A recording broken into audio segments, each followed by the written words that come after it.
Aubrey, it is great to talk to you today. Welcome. Hi, Jill. Hi. So Aubrey, you are an experienced Montessori teacher, and now your focus is working with infants and toddlers, and then also working with parents and caregivers of infants and toddlers. So that's what we're going to talk about today. hmm My first question is, what is it that brings you joy working with infants and toddlers? Well, what really brings me joy about working with this age group is that they are so full of joy.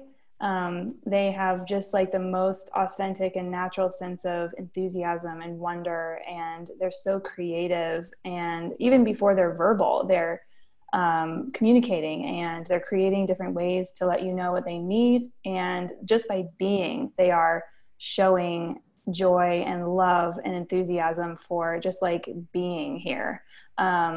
That's really easy to like catch on to. It's really easy to be, I think, influenced by that energy that they bring. And the reason I find it so joyful is that it does influence me, and it makes me like share the same sense of wonder, and to slow down and really break things down, and show them and guide them in all of the ways that they're naturally wanting to explore. So, really being present in the moment with them has been really allowed me to be joyful in this work, and to remain patient in this work, and to share so many wonderful good pieces of advice with caregivers. Like, there is good news that, it's not really about like terrible twos, and it's really not about dealing with tantrums all the time, and that kind of stuff. It can be so rich and so wonderful. So this this age group is truly like my sweet spot. It just lights me up. I can see that. I can see it on your face. hmm It's interesting. So you brought up parents, and I asked you what brings you joy working with infants and toddlers, but you also work with their parents and caregivers. So you're working with children, but you're also working with adults. So what brings you joy about working with that group of people? Well, when you're working with families that have very, very young children, the parents are going through like this initiation into parenthood, even if it's not their first child. That first few years of being a parent, you're figuring it out. You're figuring out who you are with a child. And so they're really susceptible and really open, and receptive to information, to advice, to things like that. And unfortunately, there's so much advice out there, and it's really confusing and it's really contradictory. So, what I really love about working with parents and caregivers and anyone who loves young children, and cares for them, is to just be a cheerleader, and empower them, and let them know that they're doing great and they're doing wonderfully, and they have everything they need to provide the care that their children need. And it's really fun to just get into relationships with them, and get to know them. And when they finally start to trust that I'm not going to criticize or judge or like make them feel like they've been doing everything wrong up until this point when they've met me, it becomes a really rich and trusting and really amazing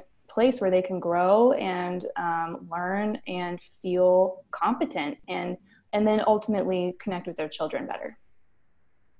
You mentioned when we were talking about what brings you joy about being with infants and toddlers, you mentioned being present.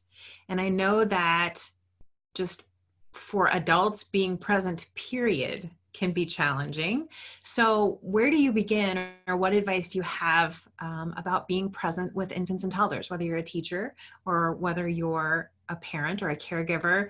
What advice or suggestions do you have for bringing that to be?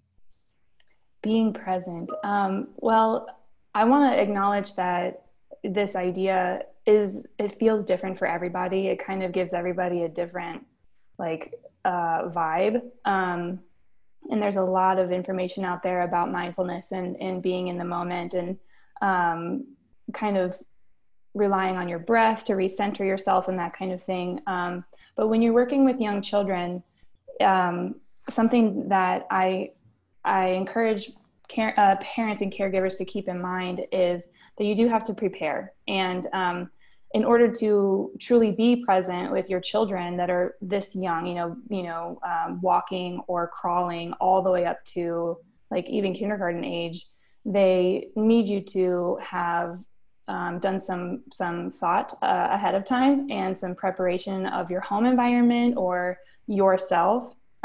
So the first thing I want to definitely recommend for being present is to know what self-care you need and make sure you're doing that. So adults need to fill up their own cup before they can take care of their child, and that is different for everyone.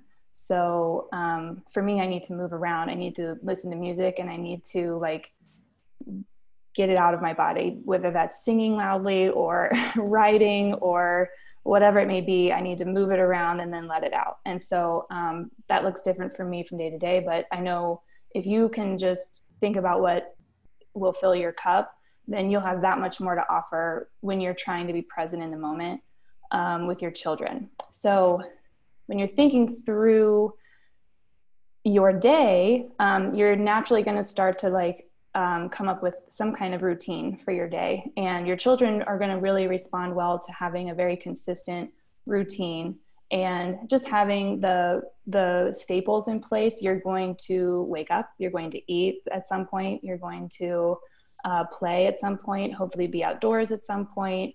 You're going to eat again at some point. So you're going to have these, milestones throughout your day that are going to happen. And to just be aware of like kind of when that's going to happen ahead of time, and then prepare and have ideas for what you might want to introduce to them to have available to play with, what kind of foods you want to introduce for them to have available to eat, and what other kinds of things you want to have available for them to do in their routine, whether it be dressing, toileting, diapering if you're still in diapers, and then transitioning in and out of doors is a big one. That one takes a long time, especially if you have to get in the car. So just thinking through those things so that you're well prepared, and that will allow you to truly kind of sit in the moment with your children. When they wake up, if you have an idea of where you're going throughout that day, even throughout the week, if you do better with like a more long-term plan, you can just kind of be centered in the moment. You can trust that when that time comes, you will be able to respond, and you'll have the assistance of your home, which you have hopefully like prepared a little bit for them ahead of time, to be like another set of hands for you, because you can't always be on top of everything, and that's okay. But what we call the prepared environment in Montessori at home, that just really lends to supporting you while you're maybe focusing on something over here.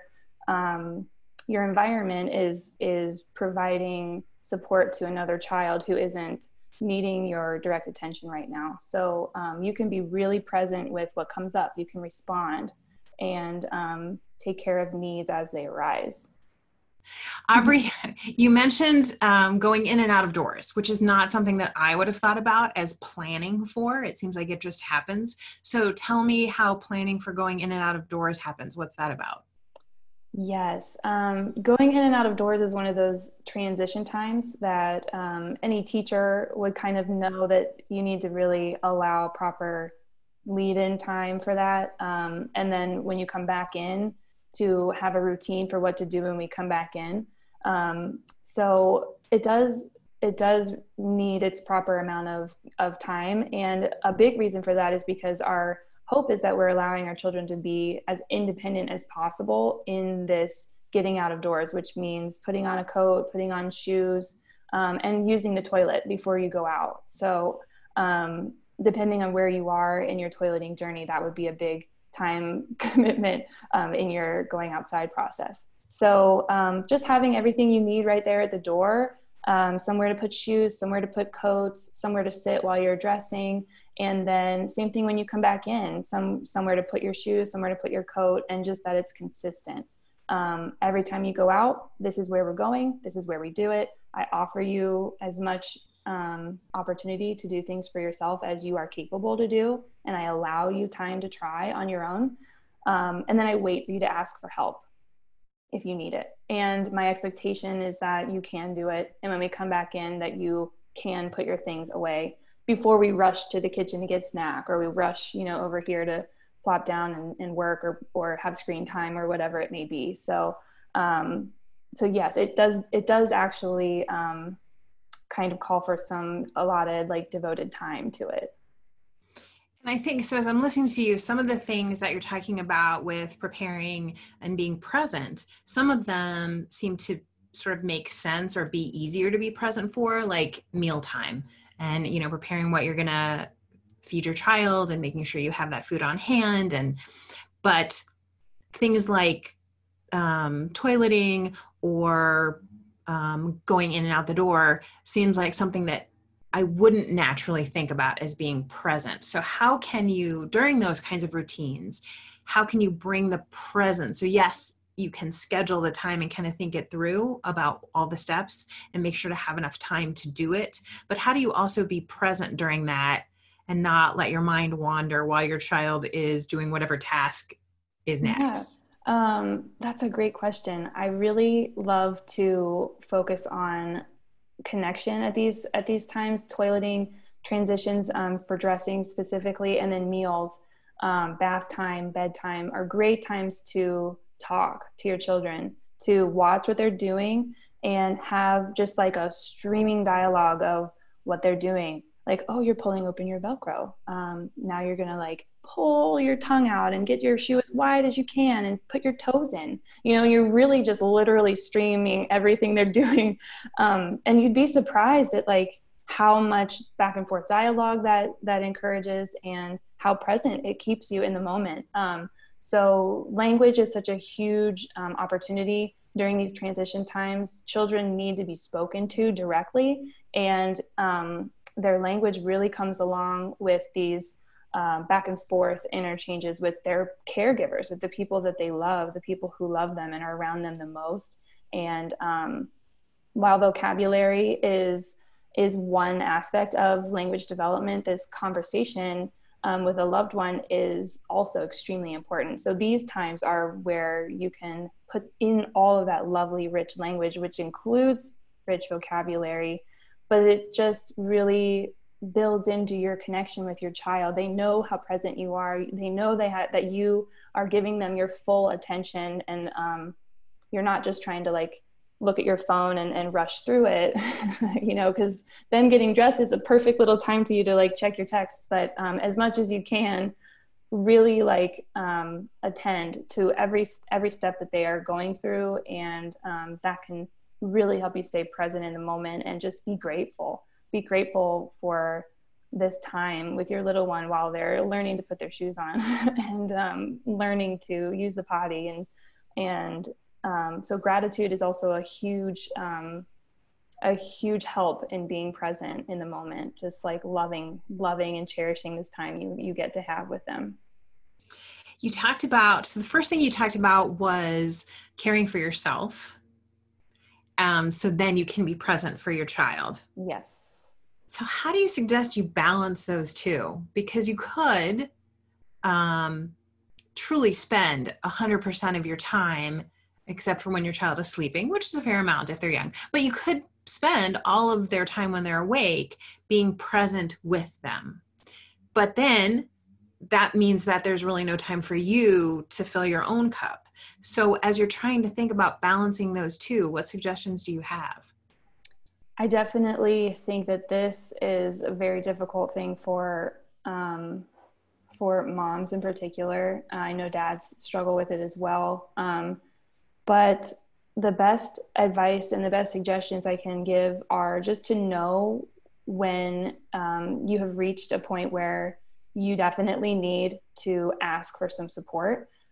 Be that with your partner who is parenting with you, or a grandparent who is nearby, or a very loved and trusted caregiver, anyone who you trust to give you some support and just a little bit of time to be alone with yourself, and to do whatever it is that is going to refill your cup. I think that a lot of time, just knowing the moment that you need to ask for help is kind of the Band-Aid you have to rip off. But that's my biggest suggestion, is just kind of first think to yourself, what would you like to do to fill your cup? What would that look like for you? And then the next step would be, at what point in your day would it make sense to do this? Does it make sense for you to get up before your children? Are you able to do that? Because not all children sleep through the night, and not every adult wakes up rested enough for that, to do self-care. They're just too exhausted. So would nap time make sense? Would right after they go to bed make sense? Or does it make sense to ask someone to come in or to take over in the middle of the morning or the middle of the afternoon, and you take an hour and do something that really will light you up, or let you release some energy that really needs to be released? And that's where I would begin. Just know what you need, and then see where it can fit in your day and what support you need in order to be able to take that time in your day. Thank you. I think that's an easy thing to skip, taking care of yourself. So I'm so glad that we had an opportunity to talk about that as part of this conversation. Absolutely. It's hard to figure out where to fit it in your day. I mean, you can think about it like, yeah, definitely self-care is important. And then when you go, a million miles a minute, your days fly by, and it's been like 2 or 3 weeks since you did anything physical, or meditated, or whatever your self-care of choice may be. It is hard. Yeah, I get that. And as a mom of twins, you know that firsthand. I do. Yes, I do. And there are periods of time where I have had to just give myself grace for responding in the way that I needed to respond in that moment. And that meant that my self-care was very low on my priority list for a while. And then I kind of went through, spurts where it was higher and I was doing better. And then it kind of fell off again. And it's just been, ebbing and flowing, and it's always a process. And so I think just being very gentle with yourself and knowing that when you're called to do a little bit more, that's the right time. And it should never be forced. It should never be like creating more guilt for you or more shame, like you haven't done it and you really should be. It has to be the right time for you, and it has to feel natural for you. Otherwise, it'll just be creating more stress in your life. So we definitely don't want that. We definitely don't want that. Well, Aubrey, thank you so much for taking time out of your busy day to talk with us. I really appreciate it, and it's great to see you. Oh, absolutely. It's been my pleasure. Thank you for having me. It was great to see you too.